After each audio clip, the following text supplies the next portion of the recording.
Bonjour mesdames et messieurs, bienvenue à l'émission Les Passionnés. Vous savez, depuis le début de la série, on a rencontré des gens passionnés de photos, des gens passionnés de montres. On en rencontre toutes sortes. Aujourd'hui, on rencontre quelqu'un de passionné du raisin. Et oui, nous sommes au vignoble Lac-Saint-Jean et on va rencontrer Jonathan Villeneuve. Bonne émission!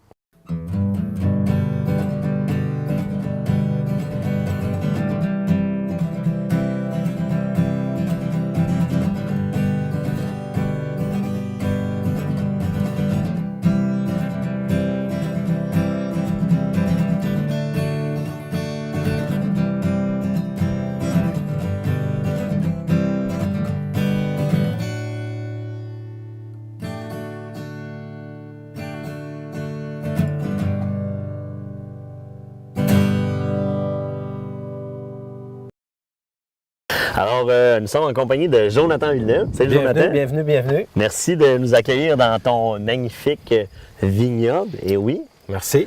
C'est mon endroit préféré où j'y suis chaque jour. Sérieusement? Oui. OK. Tu viens chaque jour ici? Le vignoble, c'est un projet personnel. Okay. Et c'est l'endroit où je viens prendre mes vacances de travailler. Et c'est l'endroit où je viens de travailler quand les vacances sont finies. Mais justement, parlons-en. C'est quoi ton travail? Parce que ça, c'est une passion présentement qui prend forme. Ouais. C'est quoi, justement? Tu fais quoi dans la vie? Moi, principalement, je suis enseignant. J'enseigne l'anglais au primaire. J'ai de la 6e année intensif. L'année dernière, j'étais à Notre-Dame-des-Anges. OK. Puis j'ai mis de l'argent de côté, puis j'ai commencé à travailler mon projet, puis tranquillement, le projet prend forme. OK. Toi, tu es natif de Dolbeau-Mistassini? Non, je suis natif d'ici, j'ai grandi ici, à Sainte-Marguerite. Ah ouais? OK. Fait que là, on se trouve où, présentement? Justement, on est à Sainte-Marguerite, mais où? C'est les terres familiales? C'est pour situer un peu les gens, là. Il y a une partie que c'était des terres familiales. Il y a d'autres parties qui ont été rachetées de, par exemple, un monsieur qui s'en allait en ville retrouver ses enfants. Il s'en allait à Québec. Et il a décidé de vendre le terrain, des choses comme ça. Tranquillement, pas vite, j'ai agrandi le projet en achetant des propriétés à côté des miennes. OK. Puis j'ai su aussi que tes parents habitent dans le coin. Mes parents, ils sont toujours dans le coin, bien sûr. Puis c'est l'endroit qui est...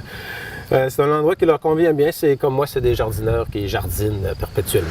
OK, fait que tu as le pouce vert depuis longtemps. Je dirais pas jusqu'à dire que j'ai le pouce vert, mais disons qu'il est demi-vert.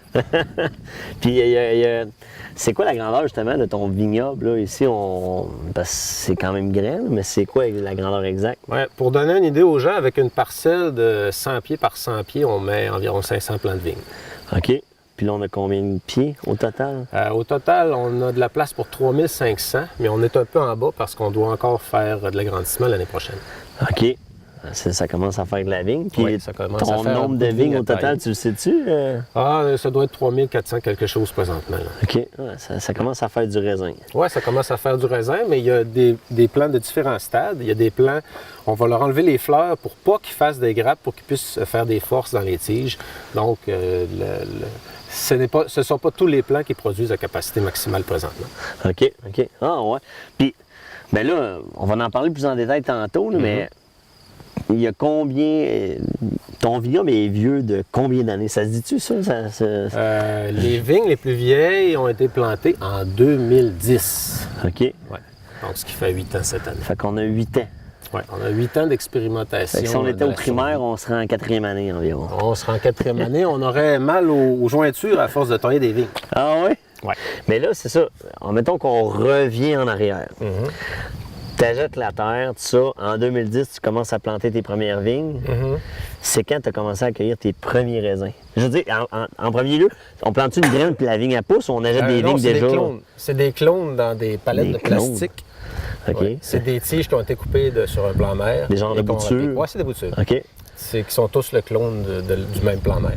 OK. Qu'on plante en carotte, un peu comme on plante des arbres. OK. Ouais. Puis là, ça pousse comme ça. Puis là, toi, t'as-tu refait tes boutures?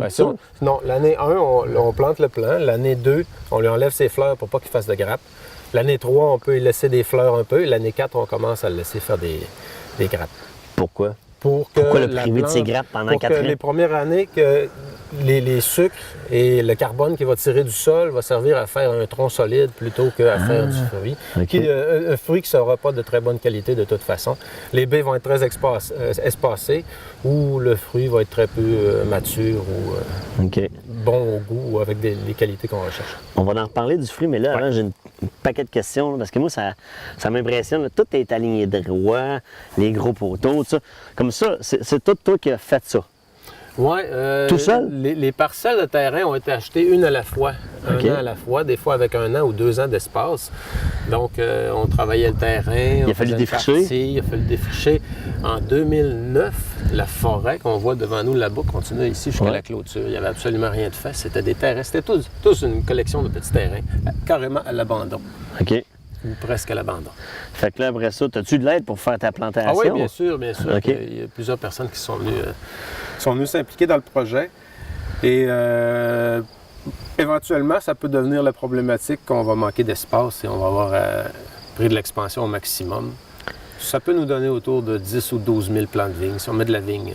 Fait que tu pourrais grossir 4 fois plus. Là. On pourrait grossir 4 fois plus, mais l'intérêt présentement, c'est de corriger certains détails, certaines problématiques et peaufiner ce qui existe déjà avant de rajouter des plants. OK. Bon, hey Jonathan, on va rentrer dans le vignoble, mais là, avant, je me suis posé une petite question. C'est quelle sorte d'arbre, ça? Bien, on a choisi de l'épinette noire parce que c'est ce qui était disponible pour nous, puis ça répond aux besoins. Et ça a un petit peu plus d'élégance qu'un poteau de béton. J'avoue. Pourquoi y a-t-il des vignobles que c'est des poteaux de béton, tout ça? Oui. Par contre, il faut soit les acheter, soit les fabriquer. Ça, tu avais ça sur la terre ici? Il y avait une partie qui était sur la terre, puis une autre partie qui a été apportée ici. OK. Oui. Bon, c'est bon. Puis là, ça, c'est quelle sorte, justement? Là, les vignes qui nous entourent, y a-t-il un nom à ces vignes-là? Ces vignes-là, moi, je connais rien là-dedans. Ces vignes-là, c'est de type muscadet. OK. C'est un muscadet qui a été développé au Minnesota. OK. L'avantage, présentement, il n'est pas mûr du tout, il est encore complètement vert. L'avantage, c'est qu'il y a un excellent goût, il y a un excellent potentiel. Pas là. Pas là. OK. Mais le désavantage, c'est qu'il se détache facilement de la grappe. Quand on vient pour le recueillir, on touche la grappe, les raisins tombent par terre. Fait qu'il y a de la perte. Il y a de la perte et c'est aussi un raisin qui attire des genres de guêpes, des guêpes jaunes. Ah ouais? Des guêpes jaunes et noires. Donc, là, ici, c'est il est un peu problématique présentement. C'est pas des vraies problématiques qu'on a à grande échelle. Mais son désavantage principal, c'est que quand on le cueille, le raisin tombe par terre, très fragile. Puis c'est pas l'ensemble de ton vignoble qui est du muscadet? Non, de muscadet, c'est des carrés. OK. Des parcelles d'environ 200 pieds de longueur.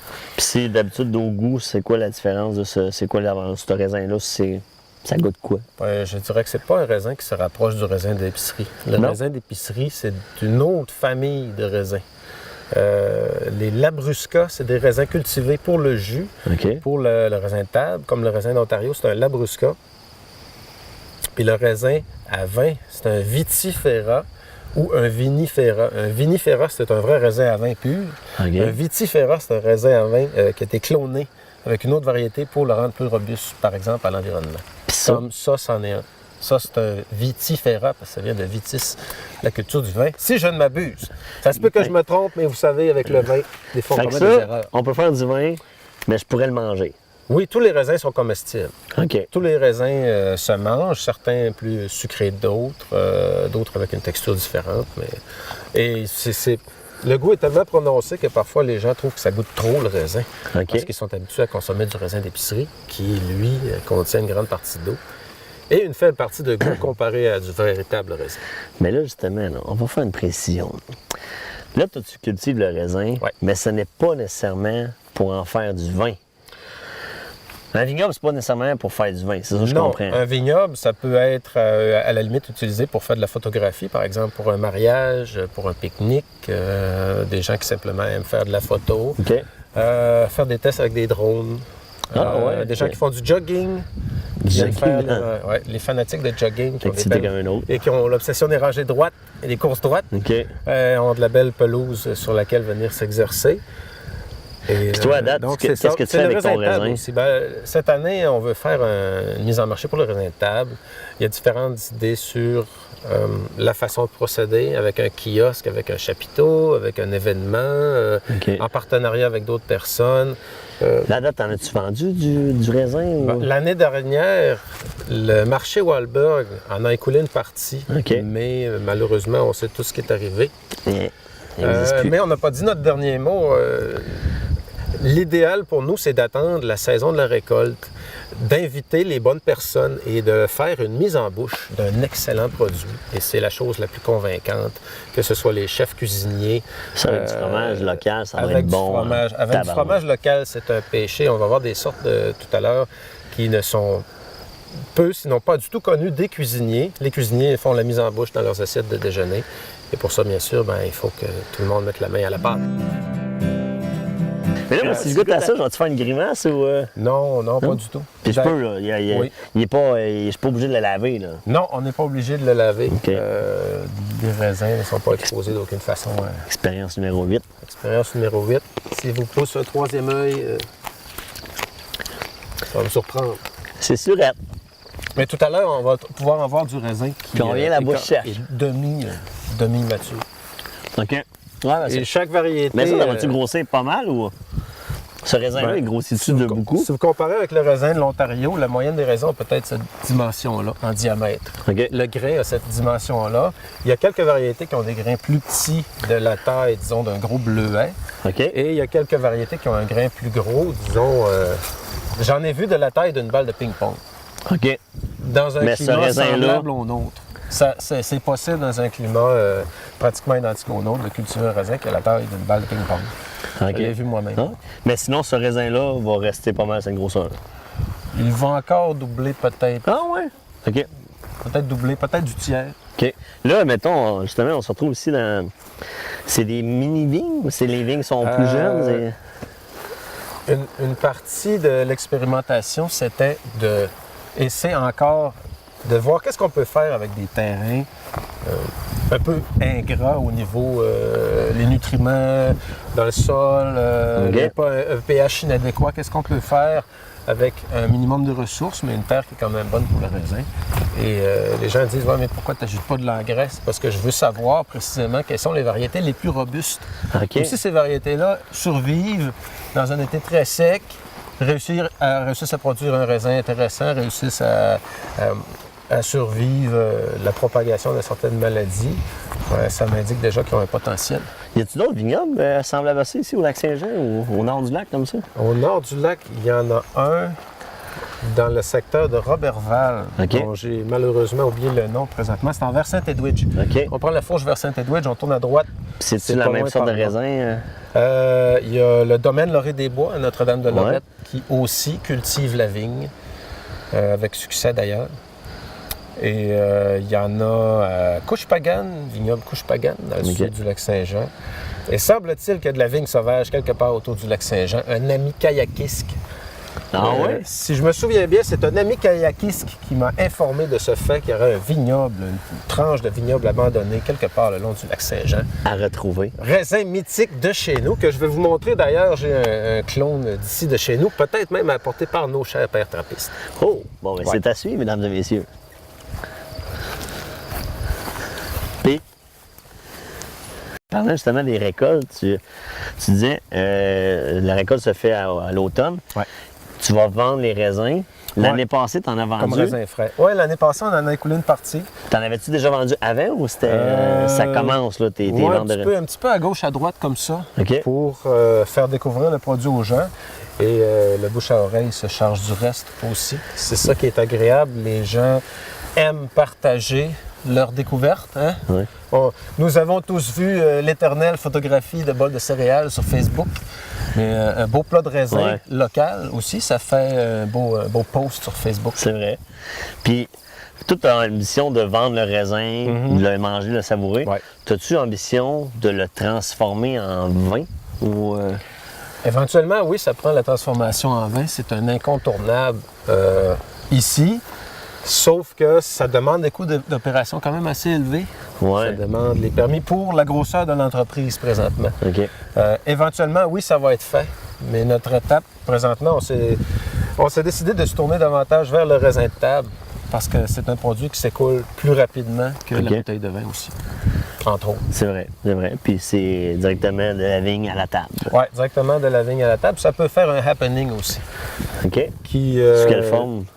Je sais pas, là, ça pourrait être peut-être un festival ou peut-être pas nécessairement un festival, mais un happening, la fête des récoltes, la fête des vendanges. C'est vrai, c'est vrai. C'est vrai.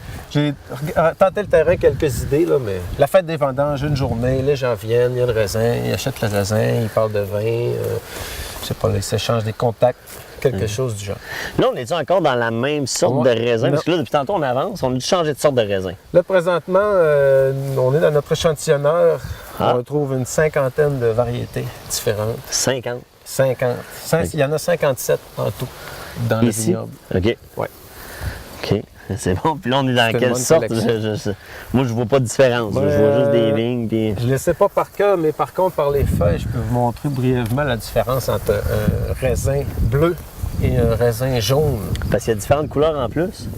Fait que ça diffère dans la ici, couleur, au ça vignoble, diffère oui. des saveurs, ça diffère des couleurs, ça diffère des saveurs, ça diffère du temps de maturation, ça diffère de la résistance aux maladies, ça diffère du résistance au froid. Tu apprends tout ça sur le tas ou tu lis là-dessus? Oui, c'est sûr qu'on fait beaucoup de lectures. Les données sont disponibles, sauf qu'il y a une donnée qu'on ne peut pas obtenir, c'est le changement climatique. Et quand j'ai commencé, en 2009, j'ai fait le pari que le changement climatique allait favoriser l'émergence de ce genre de culture-là, qui est un peu, tu veux dire le réchauffement? Un peu hors piste. Pas nécessairement le réchauffement, plus que le déplacement. OK. Avoir un printemps frais, mais pas si pire, c'est bien, mais aussi un automne qui se prolonge. Un septembre comme un mois d'août, c'est le succès de la vigne au Lac-Saint-Jean. OK. Ça pourrait se résumer dans cette phrase-là. Parce que les gens disent l'hiver, c'est pas grave quand il y a de la neige, quand les plants sont sous la neige. Tout ce qui survit à l'hiver, on choisit les variétés qui survivent à l'hiver. De ces variétés-là, on choisit lesquelles qui résistent aux maladies, parce que ça donne rien s'ils survivent, s'ils sont malades, parce que ça implique encore des frais, des intrants, toi, des travaux. Tu dis que tu as 57 sortes. Ouais. Il y en a combien des sortes de variétés Je connais un producteur qui en a 220. Je pense qu'il y en a encore plus que ça. OK, ouais. C'est bon. Comme là, ici, ceux-là sont un peu plus gros déjà, les raisins. Là, que... Oui, bien, si on examine la grappe de raisin, le plant a subi aucune maladie, a bien résisté à l'hiver, a fait son travail, a fait des belles grappes, mais à savoir si le raisin va atteindre la maturité. OK. Et c'est ça qui est un guess. Toi, tu viens ici à chaque jour, mais tu passes combien de temps à travailler tes vignes? À chaque jour, c'est un travail qui demande combien d'heures d'investissement par jour? Bien, je dirais que c'est pas vraiment des heures par jour, c'est des bourrées de travail. OK. Au printemps, on fait la taille. On a une première taille qui se fait, ensuite une deuxième taille. L'été, il faut venir pour relever les branches, c'est-à-dire les faire passer entre les fils ici pour que ça fasse comme un mur vertical pour que le soleil puisse s'y rendre. Mais ça, tu as de l'aide aussi ou tu fais ça tout seul? Oui, j'ai de l'aide aussi. Okay. Ça ne peut pas se faire tout seul en une seule personne. Et sinon, gare aux tendinites, on ne peut pas faire ça toute la journée, tailler les vignes. Donc, c'est un avant-midi, on vient avec les amis, puis on investit des heures dans notre entreprise. OK. Ouais. Je peux-tu goûter? Bien sûr. Là, c'est... Du bon raisin pas mûr. Les Français font quelque chose qui s'appelle le verjus. C'est lorsque l'automne est arrivé trop tôt, ils vont transformer les grappes encore vertes en un produit qui s'appelle le verjus, qui est un acide, le sucré, par exemple. Genre jus de citron, vinaigre, acide. Puis, c'est un acide qui s'utilise dans les salades ou pour faire des quelque chose comme ça, pour faire des vinaigrettes, le verjus. Puis ça, c'est quelle sorte? On le sait-tu? Non, on ne le sait pas présentement. Okay. C'est le secret. C'est une surprise. Notre top secret. On a même des variétés que c'est impossible à cloner. Il ne faut pas cloner. Alors, on respecte les amis qui nous ont apporté des variétés secrètes.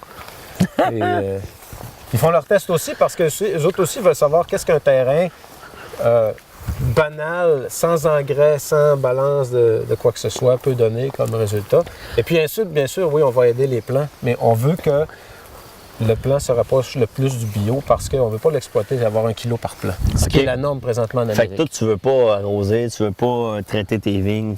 Non, parce que ça va à l'encontre de la recherche que je fais qui est de savoir quelle vigne, quelle est la vigne idéale qui porte son fruit à maturité, qui survit à l'hiver, qui survit aux maladies. T'aspires-tu de vivre de ça un jour ou... Ça serait bien, mais les lois de la mathématique me l'interdisent présentement. Et pour une question de mètre carré de la propriété sur laquelle on cultive pour la rentabiliser. Même si la propriété sera entièrement plantée de vignes, ça ne serait peut-être pas nécessairement On ne se met pas millionnaire avec ça. OK. C'est le développement de la chose. De là, la passion. Les gens disent, ouais, mais t'es un vignoble, tu dois être riche. Ça se dit, regarde, mes montres en or. Ouais, c'est des... Ben oui, mes montres en or, c'est la poussière du travail. Ouais. Mais on a du plaisir, par contre. Et ça, personne ne peut nous l'envoyer. C'est pas autant parce que c'est du raisin en tant que tel. Ça pourrait être des pommes, ça pourrait être... Mais c'est impressionnant, un autre là. produit. Mettons, moi, je regarde autour, là, puis... Tu sais, il y a 9 ans, c'était du bois. Ouais. Tout a été défriché. Puis là, on regarde autour, c'est des vignes qui ont poussé puis qui sont retenues. Puis c'est beau, là. J'espère qu'à la maison, vous regardez, mais c'est vraiment beau, là. C'est impressionnant. C'est vraiment impressionnant. Puis c'est super bien entretenu. C'est quoi ces toits-là noirs, justement, là? Ça sert à quoi, ça? C'est du plastique qui... On utilise un film de plastique qui OK. permet au sol de se réchauffer plus tôt au printemps, ce qui amène un peu de chaleur à la racine. Parce que Faut les garder au chaud. le raisin a des stades de température en bas duquel il ne pourra pas donner sa performance. Si je me souviens bien, c'est les journées à degré 10. La moyenne est de 10 degrés OK. dans un 24 heures, ou peut-être quelque chose comme ça. Mais donc, c'est ça. C'est pour aider au sol à se réchauffer davantage au printemps et à garder sa chaleur quand le soir tombe aussi. Bon, et là, Jonathan, on a marché, Ouais. puis on a récolté du raisin. Ouais. Là, j'ai différentes sortes. Je te demandais de m'en tenir un peu parce que bien sûr. j'ai mes plans. Là, tu as pris tantôt du petit raisin. Oui. C'est quoi que ce petit raisin? Là, il grossira pas vraiment plus. Non, il ne grossira pas. Il a atteint pratiquement son volume maximal. Le grain. Ça, c'est quoi la particularité de ce raisin-là, justement? Ce raisin-là a déjà été cultivé pour la teinture bleue, Ah ouais? pour en extraire les pigments. Pour se Donc, faire des teintures à cheveux? Pour se faire peut-être des teintures à cheveux. Ouais. Dans les années où on se déplaçait à cheval, on Pour les utilisait teintures ce de raisin. vêtements. Les teintures de vêtements. Mais il est j'imagine. comestible, on J'ai pas peut fait la recherche, Ouais. mais c'est, paraît-on, une propriété qu'on lui attribue de faire une excellente teinture. Mais on peut le manger. Oui, on peut le manger aussi et semble-t-il que le vin est bon aussi. On va y goûter. C'est Il y a des un petits noyaux. Oui, des petits noyaux, mais c'est un des plus petits raisins sur le Ben, terrain. il est bon. Déjà, on voit par sa couleur qu'il est moins surette que les autres tantôt que je mangeais. Là. Mais quand les plants vont faner à l'automne, ils vont aller chercher les sucres dans les feuilles pour les mettre dans les raisins aussi. OK, fait que quand on va cueillir le raisin à l'automne, il n'y a plus de feuilles vertes, là. C'est... Idéalement, les feuilles sont sérieusement drainées par le plant qui va transférer ces énergies-là pour faire la maturation du fruit. La nature, mesdames et messieurs, à son La meilleur. nature, c'est puissant et mystérieux. Puis là, les autres raisins, c'est une autre sorte. Oui, c'est une autre sorte et probablement que les premières récoltes vont se faire dans la deuxième semaine de septembre. OK, fait que ça s'en vient vite, là. Ça s'en vient très, très vite. T'as combien de cueilleurs qui viennent t'aider, justement, quand c'est le temps des récoltes? Parce que j'imagine, la fenêtre, comme tu dis, on peut Ouais. récolter quand même longtemps, mais il y en a Ouais. beaucoup à ramasser. Hein. Ouais, ça dépend de qu'est-ce qu'on fait. Si on veut ramasser pour une personne, un client qui s'en vient, la personne n'a pas le temps d'attendre, on veut le faire au complet.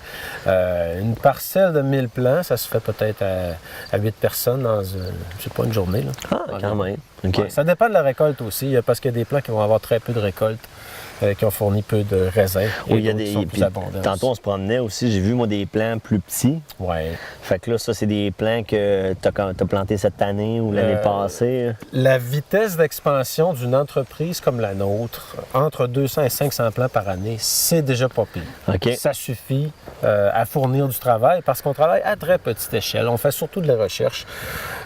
Donc, c'est ça, faire des grosses commandes, c'est pas avantageux pour nous présents. OK. Parce qu'on est limité aussi dans le terrain, on ne veut pas se rendre à la limite trop vite. Là, je veux y goûter, là, ces raisins-là. Ben, ces raisins-là, vous pouvez goûter, sauf qu'ils sont encore plus qu'à demi-verts. Au pire, si demain, il y a un énorme problème de gel et les feuilles meurent, le raisin pourrait peut-être être transformé en verjus ou en d'autres choses. Mais probablement qu'il resterait sur le plan parce que sa valeur commerciale serait plus basse que le prix de pour la le récolte. ramasser pour OK. la récolte. Ben, c'est bon. Non, on progresse. Là. Le goût est de plus en plus savoureux. là. Ça, ces raisins-là, tu vas les vendre, tu vas avoir un kiosque. Et puis... Ouais, la première question cette année, c'est l'emballage. Parce que l'année dernière, l'emballage, c'était une palette de styrofoam avec un cellophane et c'est pas super écologique. Non. Et cette année, on a trouvé des clamshells en plastique faites à partir... Non, ils ne sont pas en plastique, ils sont en fibre de maïs recyclé. OK. Et à l'intérieur de entre 45 et 60 jours, le clamshell va être complètement composté. Merci, complètement bonsoir. disparu, merci, bonsoir. Donc cette année, c'est ça. Au lieu des clamshells en plastique, ça va être des clamshells en maïs. OK. Oui, qui met aussi davantage le produit en valeur valeur parce qu'il est transparent. Puis Ça, tu peux c'est faire le fait tour. ici au Québec ou c'est fait? C'est la compagnie Good Start Packaging qui importe ça. Je ne sais pas. Mais c'est une compagnie qui se spécialise à vendre seulement ce genre d'emballage 100% biodégradable. OK. Ouais.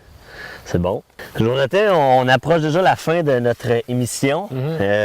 Ça passe vite, 30 minutes dans un vignoble. Le temps passe toujours très vite dans un vignoble. On s'y perd. Mais le temps s'arrête parce que c'est super paisible, mais le temps passe vite en même temps C'est vrai. dans le délai d'une émission. Eh oui.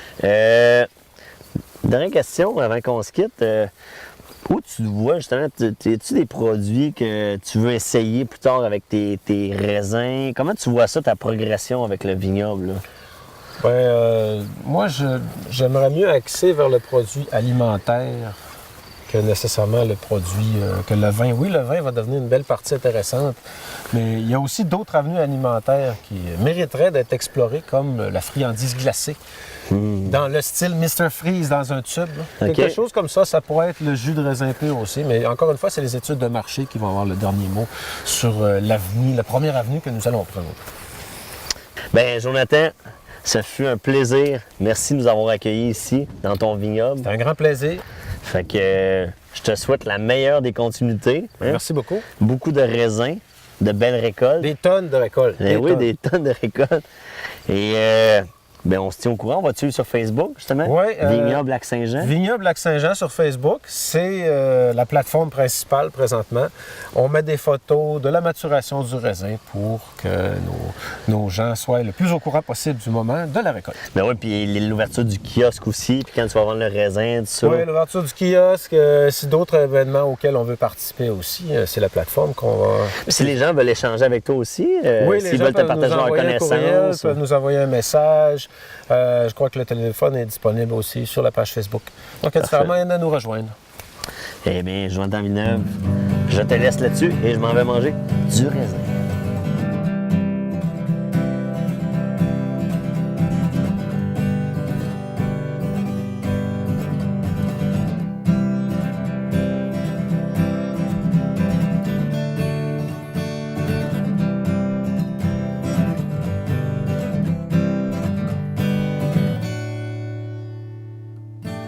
Alors, mesdames et messieurs, merci d'avoir été à l'écoute des passionnés.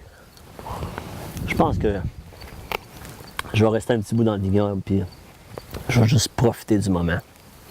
Je vous dis bonne fin d'émission. Au rendez-vous la prochaine fois.